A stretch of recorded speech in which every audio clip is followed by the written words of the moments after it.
नमस्कार, आधी आबादी बात नारिकी में आप सबका स्वागत है। मैं हूं रश्मि।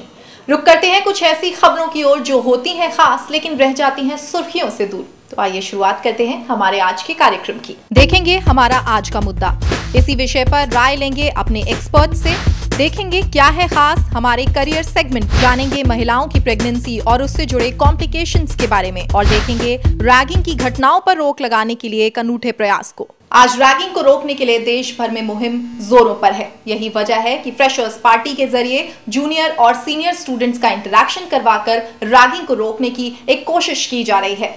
पेश है हमारी रिपोर्ट। रैगिंग को रोकने की मुहिम आज हर कॉलेज में है।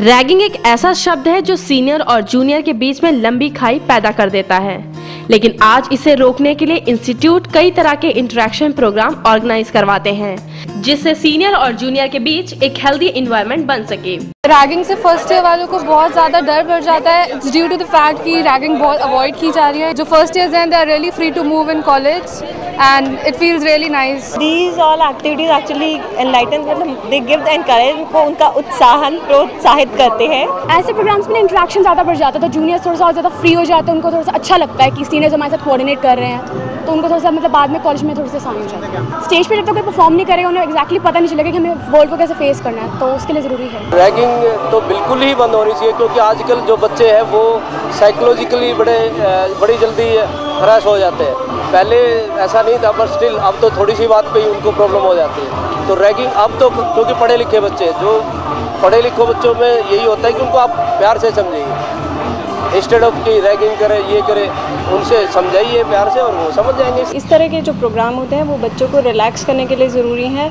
बच्चे अपना जो भी जिस फील्ड में भी वो पढ़ाई के अलावा अपना एक्स्ट्रा करिक में योगदान देते हैं। इससे आपस में पता चलता है, उन्हें इंट्रोडक्शन होता है उनका सीनियर्स के साथ, तो बहुत ज़रूरी है ये रिलैक्स करने के लिए बच्चों को।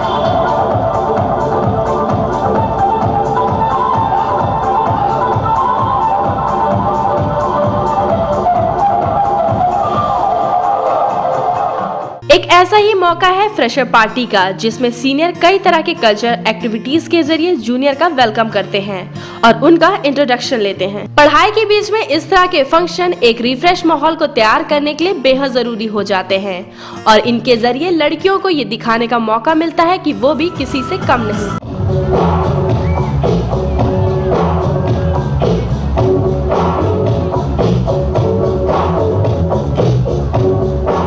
कल्चर एक्टिविटी उतनी ज़रूरी है पढ़ाई के साथ साथ जितना कि पढ़ाई है, क्योंकि एक कॉन्फिडेंस बच्चे में आना बहुत ज़रूरी है। ठीक है, आपको नॉलेज आ गई, एजुकेशन आ गई, बट आप में कॉन्फिडेंस नहीं है। अगर ये कल्चर एक्टिविटी कॉन्फिडेंस क्रिएट करती है एक बच्चे के अंदर, तो जो बच्चा कभी स्टेज पर नहीं आया, आप देखिए कि वो कितना अच्छा परफॉर्म कर रहा है और कल कहीं भी जाएगा या MNC में जाएगा, कहीं भी जाएगा, तो उसके अंदर वो कॉन्फिडेंस रहेगा।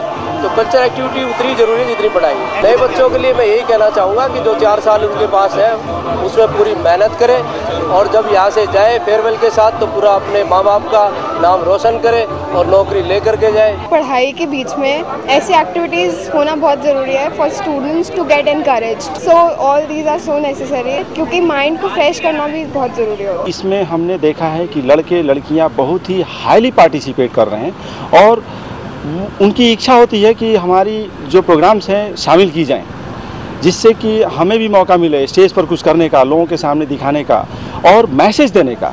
और जो कल्चरल प्रोग्राम्स हो रहे हैं, नंबर ऑफ़ वेराइटीज़ हो रहे हैं, और number of varieties means number of variations और मैसेज, अलग अलग मैसेजेस, और सभी का मैसेज यही है कि मिल के काम करो और अच्छा करके दिखाओ और दुनिया में नाम करो। इन तरीके के प्रोग्रामों में इन लोगों को आपस में इंटरेक्शन करने का बहुत मौका मिलता है, जिससे उनका जो अंदर का एक डर होता है वो बाहर आता है। वो सीनियर्स के साथ इंटरेक्ट करते हैं, वो उनको गाइड करते हैं किस तरीके से आप प्रेजेंट किया जाता है, और जिस बच्चे को हमने प्रोत्साहन दिया, थोड़ा सा उपहार दिया, वो और प्रोत्साहित होता है कि अगली बार मैं और मेहनत करके लाऊंगा ताकि मुझे इस तरीके के प्राइज मिले और मेरा रिकॉग्निशन। इस मौके पर मिस फ्रेशर जैसे कंपटीशन, डांस और म्यूजिक जैसे प्रोग्राम जूनियर के लिए रखे जाते हैं, जो न सिर्फ नए इंस्टीट्यूट में आकर अपने छुपे हुए हुनर को दिखाने का अच्छा जरिया बनते हैं, वहीं ये प्रोग्राम पर्सनालिटी डेवलपमेंट और कॉन्फिडेंस बिल्डिंग का एक बेहतर काम करते हैं।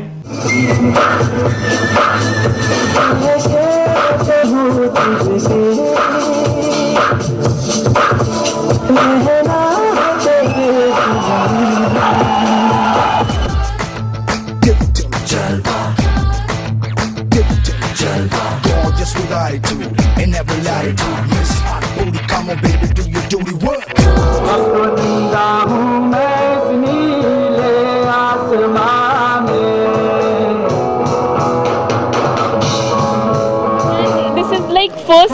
कि मेरे को इतना चांस मिला है अपने आप को, अपनी इंट्रोवर्टनेस ख़त्म करने का। आई एम रियली हैप्पी कि ये प्रोग्राम हुआ, जिसकी वजह से I am much more confident and I have a new dimension in my personality. Students हमेशा स्टडीज़ तो एकेडमिकली डेफिनेटली पढ़ते ही हैं, करते ही रहेंगे, बट जो साथ में एक्स्ट्रा करिकुलम एक्टिविटीज़ हम इन्वॉल्व करते हैं ताकि उनकी पर्सनैलिटी और उनकी ओवरऑल डेवलपमेंट में डेफिनेटली थोड़ा सा फायदा हो जाता है उसके अंदर। आज फ्रेशर पार्टी रैगिंग को रोकने का एक अच्छा जरिया बन रही है। जाहिर है सीनियर जूनियर के बीच इस तरह के मेल मिलाप से एक ऐसा रिश्ता कायम हो जाता है जो आगे चलकर एक मिसाल बनकर सामने आता है।